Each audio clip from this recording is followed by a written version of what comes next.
एक नगर में बहुत बड़ा व्यवसायी होता है। वो नगर में बहुत ही प्रतिष्ठित होता है, उसका नाम बहुत इज्जत सम्मान से लिया जाता है। अब उससे बड़ा कोई उस नगर में नहीं होता। लोगों में इस बात की बहुत चर्चा होती है कि पुत्र हो तो ऐसा हो, अपने पिता के सारे कार्य को इसने संभाल लिया है। चंदन जो है जुआ खेलने की लत में लग चुका है। उसका विवाह रुक्मणी नामक कन्या से हुआ जो बहुत ही सुंदर थी, बहुत ही अच्छी थी। पिताजी बीमार हो जाते हैं और बीमारी के कारण वो एक दिन मृत्यु को प्राप्त हो जाते हैं। उसका प्रेमी बहुत ही खुश होता है और कहता है, वाह क्या दिमाग तुम पाई हो, बहुत बढ़िया, कि मुझे मरते वक्त मेरी सास ने एक खजाना बताया था। उसे समझ आता है कि मैंने क्या कर दिया, मैंने उसे जुए के लत में डाल दिया और उसे बर्बाद कर दिया। अखंड मंडलाकारं व्याप्तं मेन चराचरं तत्पदं दर्शितं मेन तस्मै श्री गुरुवे नमः। श्री गुरु चरण कमलेभ्यो नमः। आज मैं एक कथा कर्म के ऊपर बताना चाहूँगा। हमें कर्म कैसा करना चाहिए। एक नगर में बहुत बड़ा व्यवसायी होता है। वो व्यवसायी बहुत ही मेहनत करके अपने जीवन में बहुत मेहनत करके धन अर्जित करता है। व्यवसाय को बहुत बड़ा बनाता है दिन रात मेहनत करके, और उसका व्यवसाय बहुत ही अच्छा चल जाता है। वो नगर में बहुत ही प्रतिष्ठित होता है, उसका नाम बहुत इज्जत सम्मान से लिया जाता है। अब उससे बड़ा कोई उस नगर में नहीं होता। लोग उसकी मेहनत के काफ़ी उसके लोग चर्चा करते हैं और बहुत सम्मान से उसे देखा जाता है। उस व्यक्ति को एक दिन पुत्र धन प्राप्त होता है और पुत्र धन प्राप्त होने के बाद वो उसका नाम चंदन रखता है। उसके घर में काफ़ी खुशियाँ होती हैं। वो कई दिन खुशियाँ मनाता है और नगर के लोगों को भोज देता है। उसके चंदन से अपने पुत्र से काफ़ी लगाव रहता है। वो बचपन से ही उसको सिखाता, पढ़ाता, लिखाता है, हर तरह से उसको जो है काबिल बनाता है। वो व्यवसायी था तो वो अपने बच्चे को भी बचपन से ही व्यवसाय में कुछ ना कुछ सिखाता रहता है कि कैसे हमें काम करना चाहिए, कैसे सारे कार्यभार को देखना चाहिए। धीरे धीरे वो बच्चा भी सीखने लगता है। पिता के साथ लगने से बहुत ही अच्छे से कार्य करता रहता है, पढ़ाई कर चलता रहता है। जब उस बच्चे का उम्र 20-22 साल हो जाता है तो उसके पिताजी, चंदन के पिताजी, उसको अपने कार्य में लगा देते हैं और चंदन बहुत ही मेहनत से, बहुत ही लगन से उस कार्य को संभाल लेता है और बहुत ही अच्छा कार्य करने लगता है। लोगों में इस बात की बहुत चर्चा होती है कि पुत्र हो तो ऐसा हो, अपने पिता के सारे कार्य को इसने संभाल लिया है। और लोग हमेशा चंदन को इस चीज़ के लिए, उसके पिता को, उसकी माता को धन्यवाद देते हैं, बधाई देते हैं कि आपका पुत्र बहुत ही लायक है। चंदन का विवाह का उम्र होने लगा तब उसके पिताजी ने उसका विवाह किया।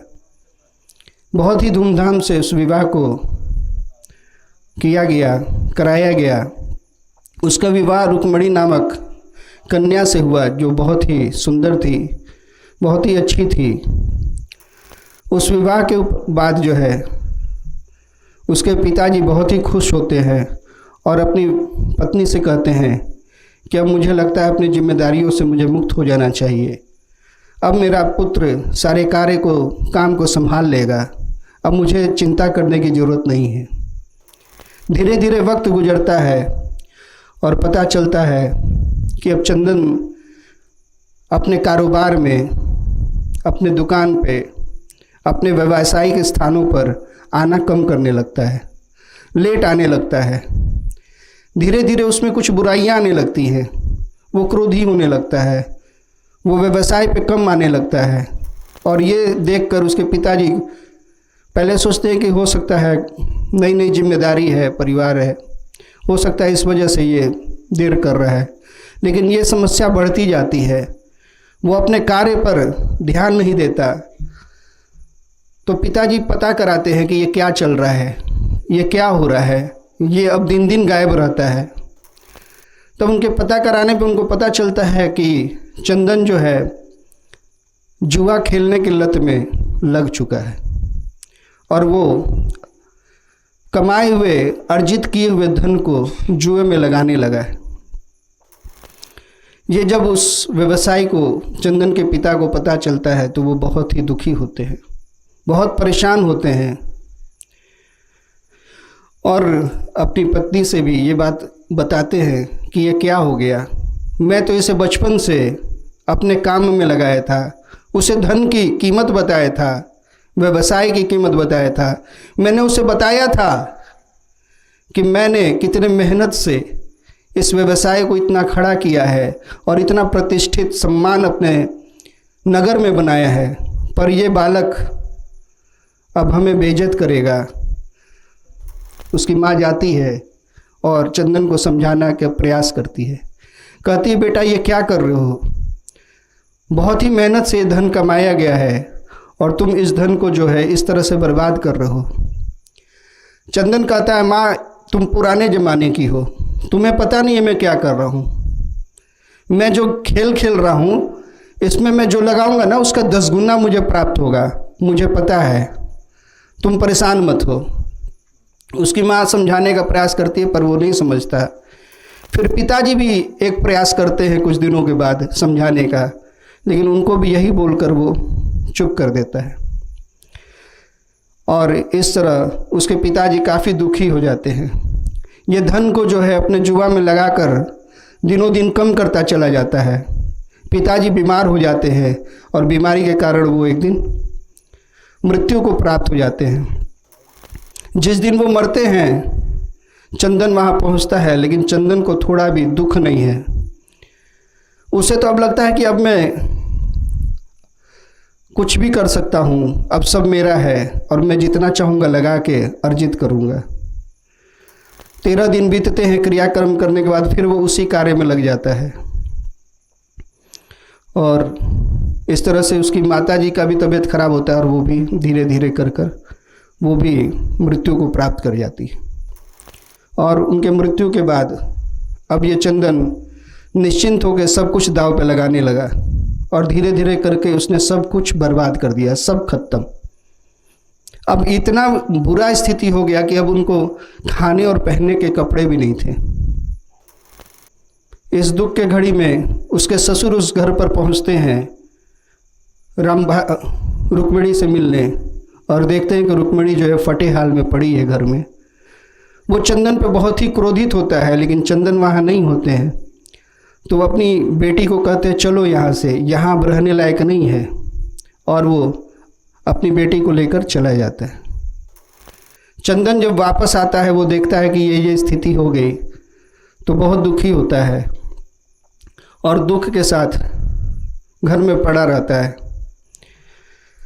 अब वो लोगों से उधार, अपने पिता के नाम पे उधार मांगकर भी वही कार्य करता है और एक दिन वो धन भी खत्म हो जाता है। अब वो बहुत दुखी है और वो दुखी होकर वो सोचता है कि मैंने क्या किया। जब उसके पास धन नहीं था तब उसकी आंखें खुलती हैं, वो सोचता है कि ये मैंने क्या कर दिया, सब मैंने बर्बाद कर दिया, मुझे संभालने वाले मेरे पिताजी भी नहीं हैं। वो सही कहते थे कि बहुत मुश्किल से, बहुत मेहनत से धन अर्जित किया गया है, अब मुझे मांगने पे भी लोग नहीं देते हैं। तब उसमें दुख होता है और वो प्रायश्चित करता है, सोचता है कि अब मैं दोबारा से व्यवसाय को खड़ा कर लूँगा। लेकिन व्यवसाय को खड़ा करने के लिए धन की आवश्यकता होती है। तो वो सोचता है चलो कोई नहीं, मैं अपने ससुर धनवान हैं उनसे मांगूंगा और मैं दोबारा से इस जो बुरी आदतें इनसे दूर रह के मैं दोबारा व्यवसाय को खड़ा कर लूँगा। वो अपने घर से अपनी पत्नी के घर जाने के लिए निकलता है और जाते जाते शाम हो जाता है। फिर वो सोचता है ये फटे कपड़े के साथ अगर मैं जाऊंगा तो ससुराल में बेइज्जती होगी, मैं यहीं रुक जाता हूँ और सुबह कुछ वस्त्र लेकर नए पहन कर मैं जाऊँगा। और वो दुकान के सामने ही, जिस दुकान पे वस्त्र मिलते हैं, वहाँ पे वो सो जाता है। रात्रि वहीं बिताने का सोचता है, भूखे पेट है। तभी वो रात में एक पुरुष को महिला के साथ एक दुकान में जाते हुए, प्रवेश करते हुए देखता है। उसे वो महिला कुछ पहचानी सी नज़र आती है। वो उसका पीछा करते हुए वहाँ पहुँचता है और जिस कमरे में वो बैठे हैं दोनों बातें कर रहे, वो वहाँ पहुँचता है। वो देखता है तो उसे बहुत ही बुरा लगता है। वो देखता है कि ये तो मेरी पत्नी रुक्मिणी है और इस पुरुष के साथ बैठी है। वो दोनों बातें कर रहे हैं। रुक्मिणी बता रही है कि मैं तुमसे शादी करना चाहती थी, पर पिताजी ने ज़बरदस्ती मेरी शादी वहाँ कर दी। मैं खुद को सही साबित करना चाहती थी ताकि मैं गलत ना नजर आऊँ। मैंने उनके लड़के को ही खराब कर दिया। मैंने उसे जुए के लत में डाल दिया और उसे बर्बाद कर दिया, उस घर को बर्बाद कर दिया। अब पिताजी मुझे ले आए हैं, अब मैं तुमसे विवाह कर लूँगी। ये सुन के चंदन को बहुत ही दुख होता है, बहुत ही कष्ट होता है। और वो ये बताती है कि और एक और अच्छा बात है कि मुझे मरते वक्त मेरी सास ने एक खजाना बताया था, जो मेरे ससुर ने मेरे पति के पैसे के बर्बाद उपव्यय करने के वजह से छिपाकर घर के चारों कोने में घड़े में रखा है। और उन्होंने कहा था, मेरी सास ने, कि ये धन जब तुम्हें आवश्यकता होगी तब थोड़ा थोड़ा खर्च कर लेना, क्योंकि ये लड़के को अगर ये उसके हाथ लगा तो ये सारा बर्बाद हो जाएगा। तो ऐसा करो तुम, अब वो तो बर्बाद हो चुका है, उसके पास सिर्फ घर बचा है, वो घर तुम जाके उससे खरीद लेना और फिर हम लोग शादी कर लेंगे। उसका प्रेमी बहुत ही खुश होता है और कहता है, वाह क्या दिमाग तुम पाई हो, बहुत बढ़िया। और कहता है कि ठीक है, हम ऐसा ही करेंगे। चंदन ये सुनकर बहुत ही दुखी होता है और बहुत ही भारी पैरों के साथ वो वापस रात को अपने घर के लिए निकल जाता है। उसे समझ आता है कि मैंने क्या कर दिया। दूसरे दिन वो अपने घर का खुदाई करवाता है और सारे घड़े जो सोने के मोहरे से भरे थे उनको अपने पास ले लेता है।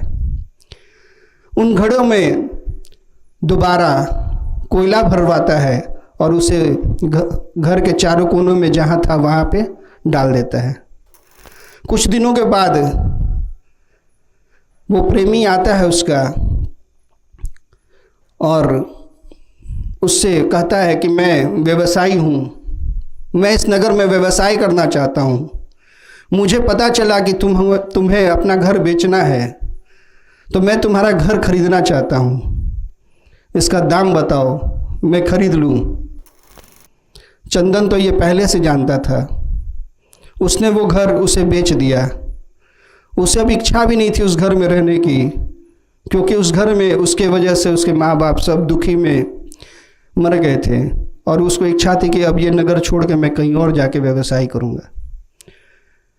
वो घर बेचकर वो वहाँ से चला जाता है और दूसरे नगर में व्यवसाय प्रारंभ करता है। शुरुआत समय में कुछ कष्ट उसको आते हैं, लेकिन धीरे धीरे अपने पिता के सिखाए हुए कार्य के बदौलत वो धीरे धीरे फिर से खड़ा हो जाता है और उसका व्यवसाय भी खड़ा हो जाता है। उसके मेहनत की भी चर्चा वैसे ही होती है जैसे उसके पिता की होती थी इधर।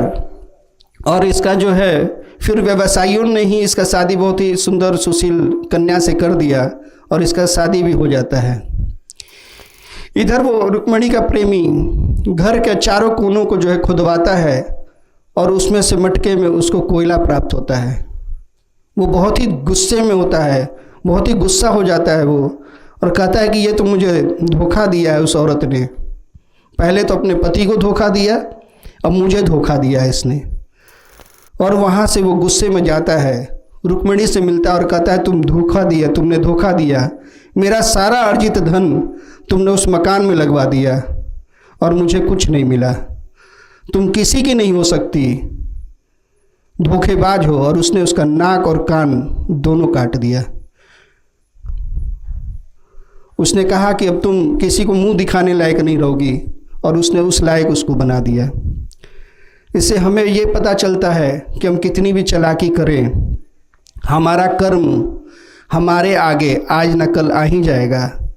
आज हो सकता है हमें समस्या आ रही हो, कष्ट में हम घिरे हों, लेकिन जो देने वाला है वो बचता नहीं है, उसे उसका फल मिलता है। कहा जाता है कर्मन के फल देत है वो सदा निर्दोष हरि। उस कर्मों का जो फल है वो हरि देगा, आज न कल देगा। जिस तरह से चंदन और रुक्मणी के साथ हुआ, चंदन दोबारा स्थापित कर लेता है अपने व्यवसाय को, और रुक्मणी अपने कर्मों के फल स्वरूप उसका सुंदरता, उसकी बुद्धि को खत्म कर दिया जाता है। तो उसी प्रकार हमें भी अपने कर्मों को ठीक रखना चाहिए, शुद्ध रखना चाहिए, चाल चरित्र चिंतन से धनी होना चाहिए, और गुरु के बताए हुए मार्ग पे चलना चाहिए, सत्कर्म करना चाहिए, सत्संग में रहना चाहिए।